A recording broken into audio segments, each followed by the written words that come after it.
O Alvarez, what a free kick, what a গোল।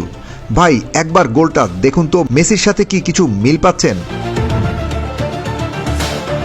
হ্যাঁ, Messi camp নুয়ে এমন শত শত ফ্রি কিক গোল করেছে, তবে প্রতিপক্ষ দলের বিপক্ষে। কিন্তু এবার মেসির দলের বিপক্ষে ক্যাম্প নুতে মেসির হুবহু কপি ফ্রি কিক গোল করেছে মেসির জাতীয় দলের সতীর্থ হুলিয়ান আলভারেজ।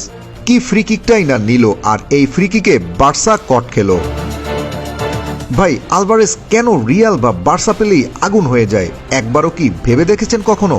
যাই হোক, একটু ভাবতে থাকুন। আর এদিকে দিয়াগো সিমিওনে 14 বছর পর ক্যাম্প নুয়ে জয়ের দেখা পেল দুই আর্জেন্টাইন, হুয়ান মুসো এবং আলভারেজের কল্যাণে। সেটা কি জানেন? না জানলে চলেন পুরো বিষয়টা জানাচ্ছি। বিগ ম্যাচ মানেই আলভারেজ শো। রিয়ালের পর বার্সার জালেও free kick goal. What a goal, what a player, the Spiderman. Barca বনাম অ্যাটলেটিকো মাদ্রিদ চ্যাম্পিয়ন্স লিগের কোয়ার্টার ফাইনালের প্রথম লেগ, কিন্তু মাঠের লড়াই ছাপিয়ে বড় হয়ে উঠেছে একজনই, আলভারেজ। বার্সা হোক কিংবা রিয়াল, স্প্যানিশ জায়ান্টদের সামনে পেলেই এই আর্জেন্টাইন স্পাইডারম্যান কেন যেন খুন মেজাজে ধরা দেয়। গতকাল রাতেও তার ব্যতিক্রম হয়নি। 2-0 গোলের দাপুটে জয়ে বার্সার দরপত চূর্ণ করে সেমিফাইনালের পথে এক পা বাড়িয়ে রাখল ডিয়াগো সিমিওনের শিষ্যরা। ম্যাচের 42 মিনিট পর্যন্ত বার্সেলোনা নিজেদের সামলে রাখলেও মুহূর্তের এক অসাবধানতায় সব ওলটপালট হয়ে যায়। মাঝমাঠ থেকে এক চিলতে ফাঁক খুঁজে জুলিয়ানো সিমিওনে যখন বার্সার ডিফেন্স চিরে গোল অভিমুখে ছুটছিলেন, তখন তাকে আটকানোর কোনো বৈধ উপায় জানা ছিল না পাও কুবার্সির। পেছন থেকে টেনে ধরে হালকা টেনে ফেলে দিলে রেফারি হলুদ কার্ড দেন। পরে ভিএআর চেক করে সরাসরি লাল কার্ড দেখাতে দ্বিধা করেননি তিনি। আর এতেই যেন বার্সেলোনা তখনই মানসিকভাবে ম্যাচ থেকে এক প্রকার ছিটকে যায়। কুবার্সির করা সেই ফাউল থেকেই পাওয়া ফ্রি কিক। ম্যাচের বয়স তখন 45 মিনিট। বলটা ঘাসের উপর বসিয়ে আলভারেজ যখন রান আপ নিচ্ছিল, ক্যাম্প নুয়ের গ্যালারি তখন শ্মশানের নীরবতা।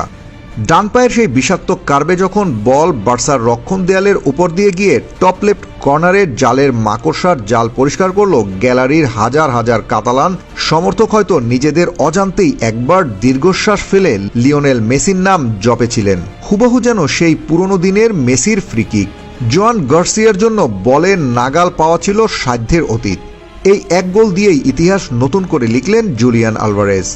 2013-14 মৌসুমে ডিয়াগো কস্তা অ্যাটলেটিকোর হয়ে চ্যাম্পিয়ন্স লিগে 8 গোল করে যে রেকর্ড গড়েছিলেন, গতকাল রাতে তার ডাস্টবিনে পাঠিয়ে দিলেন আলভারেজ। চলতি চ্যাম্পিয়ন্স লিগ ক্যাম্পেইনে এটি ছিল তার 9ম গোল। অ্যাটলেটিকোর ইতিহাসে এক সিজনের সর্বোচ্চ গোলদাতার সিংহাসন এখন এই আর্জেন্টাইন জাদুকরের দখলে। তবে গতকালকের আলভারেজকে কেবল তার গোলের জন্য মনে রাখলে ভুল হবে। পুরো ম্যাচে তিনি ছিলেন এভরিওয়্যার ম্যান। আক্রমণে যখন বার্সার ডিফেন্ডারদের রক্তচাপ বাড়িয়ে দিচ্ছিলেন, ঠিক তখনই দলের প্রয়োজনে নিচে নেমে এসে ডিফেন্সের সাহায্য করছিলেন। স্লাইডিং ট্যাকেল থেকে শুরু করে বল ইন্টারসেপশন স্ট্রাইকার হয়েও একজন জাত ডিফেন্ডারের মতো লড়াই করেছেন মাঠের প্রতিটি ঘাসে। তার এই ওয়ার্ক রেটই বার্সাকে মাঝমাঠে খুব বেশি স্পেস তৈরি করতে দেয়নি। 2-0 ব্যবধানে পিছিয়ে থাকা বার্সেলোনার জন্য এখন পাহাড় সমান চ্যালেঞ্জ। ফিরতি লেগ হবে অ্যাটলেটিকোর নিজের দুর্গ ওয়ান্ডা মেট্রোপলিটানোতে। নিজেদের ঘরের মাঠে সিমিওনের দল কতটা রক্ষণাত্মক এবং ভয়ঙ্কর তা সবাই জানা।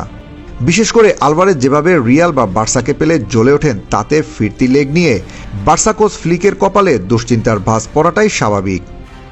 বার্সার ড্রাই গিয়ে তাদের এভাবে নাস্তানাবুদ করা আলভারেজ বুঝিয়ে দিলেন বড় ম্যাচের রাজা আসলে কে। অ্যাটলেটিকো মাদ্রিদে বার্সার জন্য ভয়ঙ্কর অবস্থা অপেক্ষা করছে নাকি মিরাকেল, তার সময়ই বলবে।